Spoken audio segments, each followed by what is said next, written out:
Almost 7:15 on this Monday morning. Good morning to you. Now, with people making resolutions and plans for the new year, financial management is no doubt the central part of every plan. Most statistics show that South Africans do not have sound financial skills. In most cases, this has resulted in a breakdown in the relationship between people and money. Now, this morning we explore the psychology of money, and to help us do just that, we're joined in studio by Winnie Kunene, who is a financial psychologist. Good to have you. Welcome to Morning Live. Thank you. I tell you, good to be here. Some of us need psychologists when it comes to finances, because that is perhaps one of the biggest worries when it comes to any status of a human being. I mean, when you don't have money, you're not a happy person. You know what it is? It's quite amazing that how I actually got the title to be a psychologist. How did you? Tell us. I am not a shrink. Okay. Well, being a financial psychologist and the word shrink together, I wouldn't come to you either. I don't want my money to shrink. Exactly. So how does it work? But interestingly enough, I was actually talking to Stevie B on Kaya FM one day, and he said, but how did you get this title? And I said, it's people who say I talk to their minds and I make sense to them, because the language of money that I speak is a lot more simpler than what other people talk about. Yeah. Okay. And they then coined this and said, you're a money psychologist. Oh, money psychologist. And whatever I have tried to kill that title, it stayed with me. Yeah. So you know what? I'm not resisting anymore. Yeah, just live with it. But, in terms of, what people go, if they've got a problem with anything in their lives, they go for help. Yeah.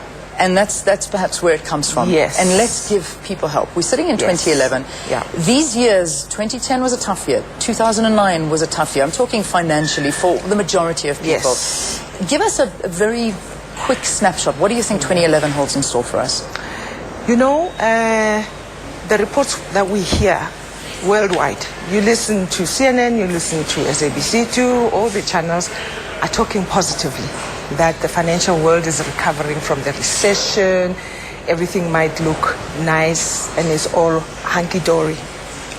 But when you deal with personal finance in particular, and when people are specifically in debt, I suggest people should not be too optimistic and start spending a lot of money unnecessarily. Yeah. I suggest people should continue to settle their debt. Debt is no good. If you have debt, you don't have peace of mind, especially when you have overwhelming debt that you cannot handle it anymore. The best way is to get rid of debt. And it is a mind thing, and it is a will thing. You've got to want to do it. I mean, the other day I was talking to a woman. I was blown away. You know what she says to me?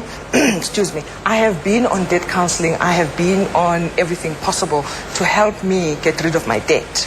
I am still in debt. In fact, I seem to be worse off than when I started. And then we talked about health issues a little bit, and she asked me, do you go to the gym? And I said, yeah, now and then. She says, I must also join the gym, and in fact, I wanted to do it next week. And I said, hang on a second, do you have cash? And she says, no, I'll just do a debit order. And I'm saying, no, answer my question. Do you have cash in the bank account? Where is the debit order money going to come from?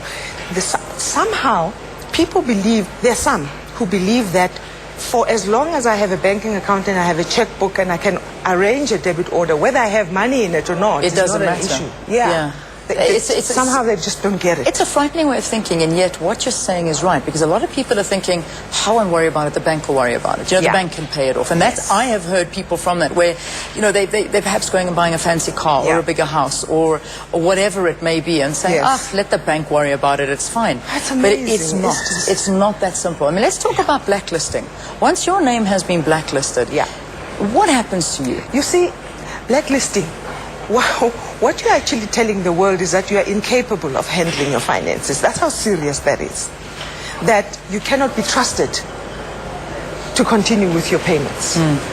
And do you ever clear your name once you're blacklisted? Yes, you can. You can, eventually, but how hard is that? But you see, you've got to make sure that you pay off everything to the last cent of what you owe before you can actually say, listen, here's a piece of paper that is proof that I've actually paid and it was not my doing. It's hard work. It's hard work. You know, it's much better to continue to maintain your reputation rather than having to repair it over time, because it does take a while and it is an effort. You need energy to have to restore your reputation again. So it is always much better to be faithful in what you do on a monthly basis. So as we start the new year, how do you give people advice as to what to priorities? How do you set out a map for yourself for 2011 to say, right, these are the priorities, this is what I have to look at, and then we work it down from there? What do you do?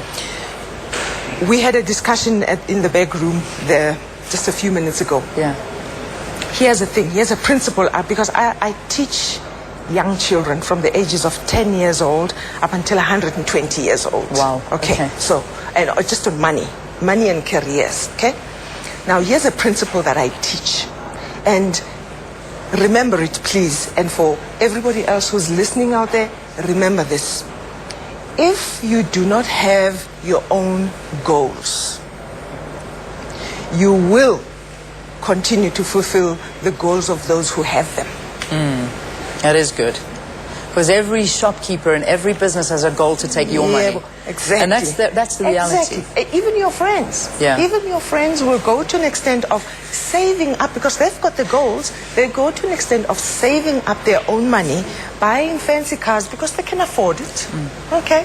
And if I don't have the money, I look at them and I'm thinking, what is it that I'm not doing that they're doing? And then I go and put myself in debt. Why? Because I want to fit in. So when you say goals, are you saying make a goal to say, look, I'm going to pay off my car, pay off my house? What do you want in this life? What do you want to achieve as a person? You know, where do you want to be? Do you wanna have a house if you don't have a house? What kind of car do you want? Your children, do you want them to be educated? What kind of lifestyle do you want to live as an individual? Because that will ultimately determine what your goals should be in general, but most importantly, your goals are always linked to money. That's how you get to have your money goals. So before I even do anything in teaching people, we have to get what people want. What is your desire? How do you want to live your life? Because once you have that determined, we can then be able to plot out what the money map is going to look like. All right, so that's your lesson for this day, the 10th of January, beginning of 2011. What is your goal for the year when it comes to finances? And then we'll get you in to talk about, once we've made up those goals, how do we achieve them? Winnie, we have to end it here. Thank you so much for joining us on the program. Pleasure. Winnie Kunene, I suppose a titled financial psychologist, and now we understand why after chatting to you. All right, Rob, let's get a traffic update.